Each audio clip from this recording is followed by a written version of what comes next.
Also die Lehrer haben schon ein schönes Leben, sagt Tommy, der von der Schule heimkommt. «Wieso meinst du?» fragt die Mami. «Ja, am Vormittag hat er immer recht und am Nachmittag hat er immer frei.»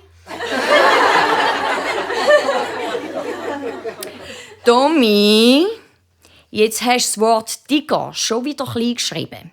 Wie manchmal habe ich dir schon gesagt, dass man alles, was man anlangen kann, gross schreibt.» Da sagt Tommy, «Ja, sagen Sie, haben Sie schon mal einen Tiger angelangt?» Oder der, apropos Schreiben.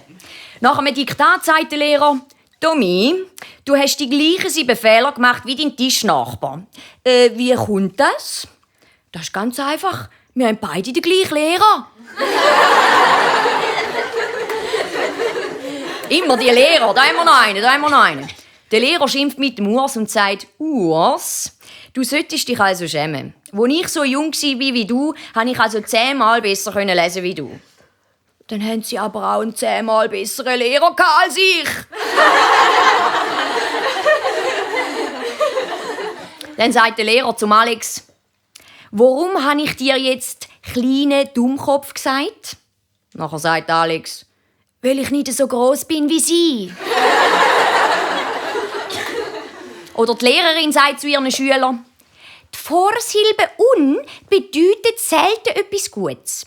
Denkt nur einmal an Wörter wie unruhig, unbeholfen, unfreundlich und so weiter.» «Ich weiss auch noch ein Beispiel», ruft der Urs. «Unterricht.»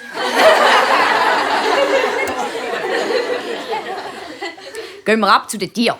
Im Zoo sagt der Tierwärter zu der Schulklasse, «Gehen wir ja nicht zu nahe zu den Tiger.» Nachher sagt der Tommy, «Der ist sowieso schon satt.» «Ja, woher willst denn du jetzt das wissen?» fragt der Wärter. «Ja, unser Klassenlehrer fehlt.» Mit Tränen in den Augen steht Bea vor ihrer Lehrerin und sagt, «Ich finde auch nicht immer alles gut, was sie machen. Aber renne ich wegen dem immer gerade zu ihren Eltern.»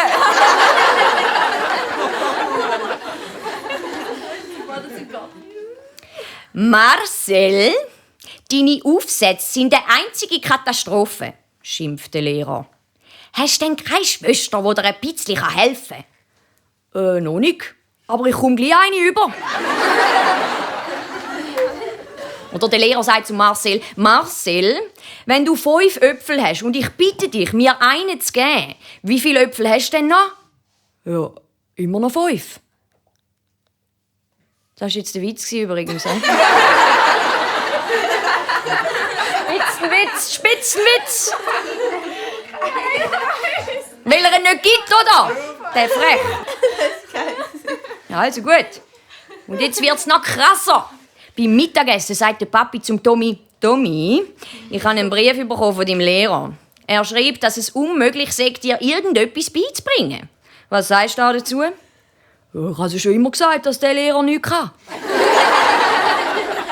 So ist er, der Tommy. Der Lausbub. Oder der Marcel wieder. Der Marcel wartet nach dem Unterricht auf seinen Lehrer. «Herr Keller, was haben wir heute alles durchgenommen?» «Ja, also das müsstest du eigentlich von selber wissen, Marcel.»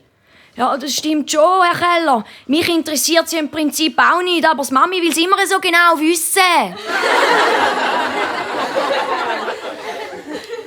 Der Lehrer sagt zum Urs, «Hast du deine Hausaufgaben gemacht?» «Nein, Herr Keller.» «Ja, dann will ich das deinem Vater sagen.» «Das nützt nichts, Herr Keller. Der macht sie auch nicht.»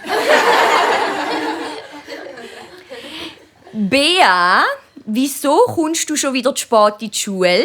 will die Lehrerin wissen. «Hast du denn keinen Wecker?» Doch, aber der läutet immer schon, wenn ich noch schlafe.»